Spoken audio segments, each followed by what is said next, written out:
তো ওই দুটো লাইট বন্ধ করে হামলা চালিয়েছে। খবর পাচ্ছি উনি হিসাব করছে আমি কত হাজার ভোটে হারবো।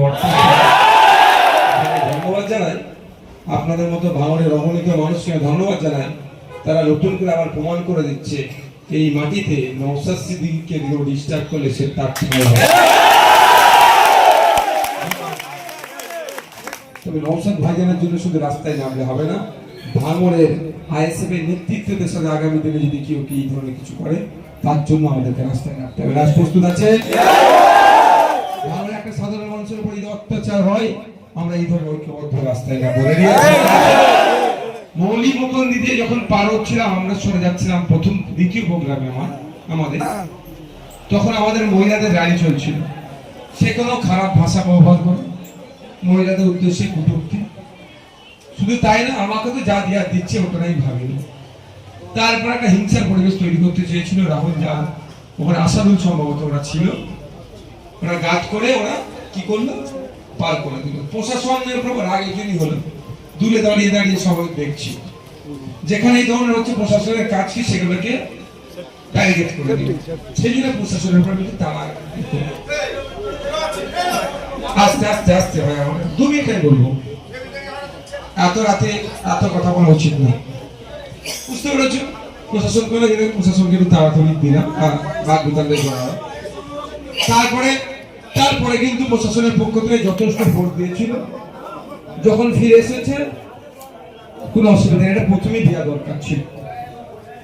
ওখানে উত্তেজিত করানোর চেষ্টা করেছিল, হিংসায় জড়া দিয়ে দেওয়ার চেষ্টা করেছিল, পারেনি।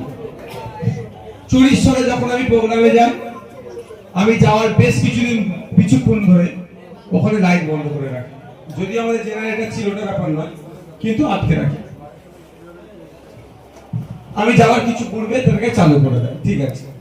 বক্তব্য চলছিল, শেষ করার মুহূর্তে আমার কাছে খবর আসে ওই স্কুল মাঠে আমাদের একটা গাড়ি ছিল, যে 3টে গাড়ি যায়, একটা গাড়ির পিছনে ইট মেরে কাজ ভেঙে দিয়েছে। প্রশাসনকে আমি ডাকলাম, কি তার আগে তো জানা দরকার ওই স্কুল মাঠে 2টো লাইট আছে, মাঠের ভিতরে একটা, মাঠের গায়ে একটা, হাই মাস্ট লাইট বা মিনি মাস্ট। তো ওই 2টো লাইট বন্ধ করে হামলা চালিয়েছে। আমি প্রশাসনের কাছে খবর দিই যে এই ব্যাপার, ইতিমধ্যে আপনারা ঘরের বিছানা ছেড়ে ছুটে এসেছেন রাস্তাতে। আপনাদের ধন্যবাদ জানাই, আপনাদের মতো ভাঙড়ের রমণীয় মানুষকে ধন্যবাদ জানাই তারা নতুন করে আবার প্রমাণ করে দিচ্ছে এই মাটিতে নওশাদ সিদ্দিকীকে ডিস্টার্ব করলে সে তার ঠাঁই হবে।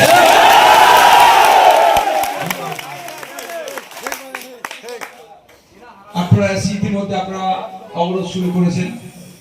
প্রশাসন আমার কাছে একটা ভিডিও নিয়ে আসলো, প্রথম বললো আমাকে যে এটা করেছে তাকে গ্রেফতার করা হয়েছে। আমি বললাম সাহেব এটা বুঝবো কি করে? বলুন আমাদের কাছে ভিডিও একটা আছে, কিন্তু কাউকে সেভাবে দেখানো, অন্য কাউকে দেখানো যাবে না। ঠিক আছে, সিস্টেমের মধ্যে থাকাই দরকার, সিস্টেমের বাইরে যাওয়া উচিত নয়। আমি দেখলাম, দেখে তখন আমি দেখি কি করবো, আমরা একটু ওয়েট করুন, আপনাদের ঘটনাটা জানতে হবে টেনশনটা কি। আমি দেখুন, আমি তোকে চিনতে পারবো না। আমার যে ড্রাইভার ছিল যখন মেরেছে না, সঙ্গে সঙ্গে গাড়ি থেকে নেমে পড়ে দেখেছে, আমাকে এসে বললো ভাইজান একটা লুঙ্গি পরে আর হাফাতে একটা সাদা শার্ট পরেছে, ছুটে গেছে। তো ভিডিওটা ওকে বললাম দেখুন, দেখতে বলছি এটা বা দেখতে এটা চিনতে পারিস নাকি? ভিডিও দেখে বললো হ্যাঁ এই ছেলেটাই। তাহলে প্রশাসন তৎক্ষণিক কাজ করে তাকে গ্রেফতার করেছে, এটা প্রশাসনকে ধন্যবাদ জানিয়েছি, ধন্যবাদ যোগ্য কাজ করেছে। এবার কাজ কি, ওকে কে পাঠিয়েছে, কেন এসেছিল, কি উদ্দেশ্য ছিল, আমার গাড়িতে হামলা চালানোর উদ্দেশ্য না আমার মাথা ফাটানোর উদ্দেশ্য কি ছিল, না আমার প্রাণী মারার উদ্দেশ্য, সবটাই কে দেখবে? আমি না, প্রশাসন। ওটা প্রশাসনের মতো। তারপরে প্রশাসন আমাকে বললেন, প্রশাসনের কর্তা, যে বেশ জায়গায় বিভিন্ন জায়গায় হচ্ছে অবরোধ হচ্ছে, আপনাকে তুলে দিতে বলতেন। অবশ্যই অবশ্যই, কারণ হচ্ছে আমাদের অবরোধটা কেন ছিল, যে হামলা চালিয়ে তাকে গ্রেফতার, যে হামলা চালিয়ে তাকে যখন গ্রেফতার করা হয়েছে তার নতুন করে রাখার দরকার নেই। আর আমি মিথ্যা কথা বলে এড়িয়ে যেতে পারতাম, কিন্তু আমি ভাই জানেন তো ওই রাজনীতি করি না, আমি মিথ্যার আশ্রয় নিয়ে রাজনীতি করি না। যে এই ছেলেটা নয়, আপনি মিথ্যে করে ছেলেকে সাজিয়ে দিয়েছে, আমি ভাই বলিনি যে এটা আমি বলতে পারবো না। আমি প্রথমে ভিডিওটা দেখেছি, বললাম এটা ডিসাইড করবো আমার যে ড্রাইভার যে ছিল ছেলেটাকে, সে তো ড্রাইভারকে আমি ইশারা করে দিতেও পারতাম, বা ড্রাইভারের নাম না নিয়ে বলতে পারতাম, কারণ দীর্ঘক্ষণ অবরোধ চালাতে পারতাম। কিন্তু আমি ওই নোংরা রাজনীতি অন্যদের অনেকে করে তার মতো আমি করতে পারি না আর পারবো না। তো প্রশাসন বলার পরে আমি আপনাদেরকে বললাম, আমি বিভিন্ন আমাদের চ্যানেলের মাধ্যমে নেতৃত্বদেরকে বললাম, আপনারা অবরোধ তুলে নিয়েছেন। এই হচ্ছে কাহানি। এখন বিষয়টা হচ্ছে যেটা দাঁড়াচ্ছে, সরকার সাহেব বুঝতে পেরে গেছে। প্রথমে বলছিল 1 লাখ ভোটে জিতবে, তারপরে বললেন 50,000 ভোটে জিতবেন, তারপরে 20,000, তারপরে এখন কি বলছে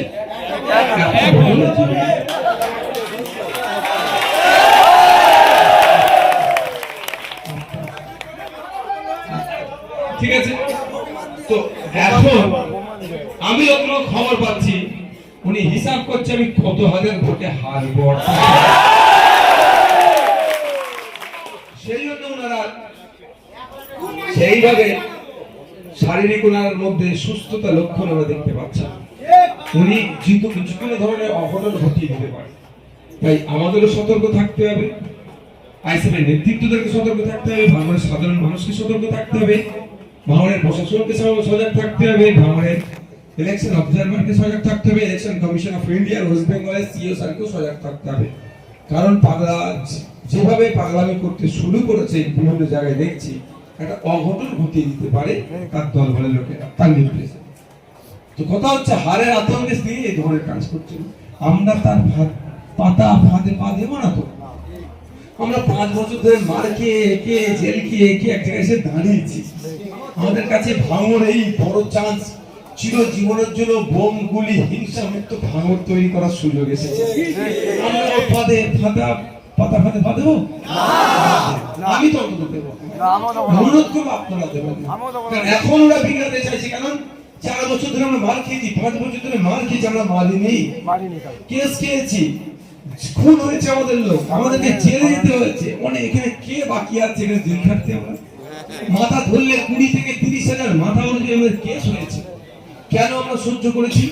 একটা সেই সুষ্ঠু সমাজ ব্যবস্থা, একটা সেই সকাল, যে সকালে মারামারি হানাহানি ভাঙড়ে থাকবে না, কে তৃণমূল, কে বিজেপি, কে আইএসএফ, কে সিপিএম থাকবে না, সবাই এক জায়গায় সেই নওশাদ ভাইজানের কথা অনুযায়ী এক জায়গায় বসে চাকাবে। তাই সেটা করতে গেলে আমাদেরকে 29 তারিখ পর্যন্ত ঠান্ডা মাথায় ভোটটা করাতে হবে।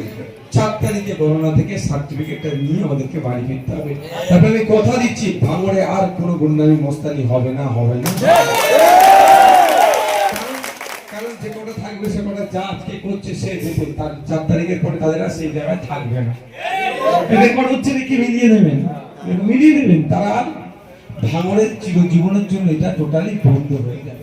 তো আমাদের হাতে যেমন এত বড় একটা চান্স এসেছে ভাঙড়কে মডেল তৈরি করা, রাজ্যের মানুষের কাছে ভাঙড়কে দেখানো যে দেখো ভাঙড় মানে তোমরা যে মারামারি হানাহানি গুন্ডামি মস্তানি বলতে, সেই ভাঙড় প্রমাণ করে দিল কোনো সমাজ বিরোধীকে পড়ে যাবে ইমরান ভাই,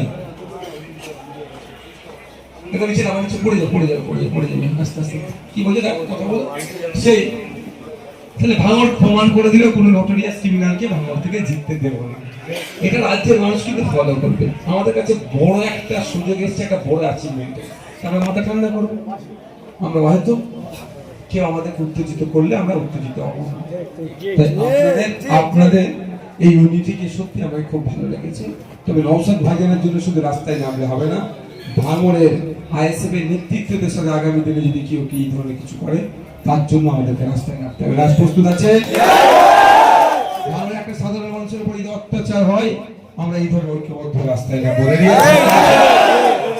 ভাইজানের উপর আক্রমণ হয়েছে, ভাইজানের উপর আক্রমণ হয়েছে, রাস্তায় নামলে হবে না।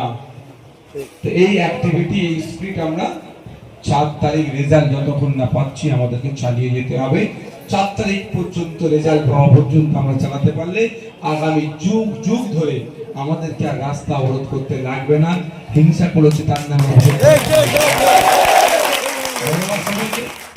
এই বক্তব্য দীর্ঘায়িত করবো না। আপনারা বিভিন্ন জায়গা থেকে ভাঙড়ের দূর দূরান্ত থেকে এসেছেন, আপনাদেরকে বলবো আস্তে আস্তে আপনারা বিদায় নেবেন।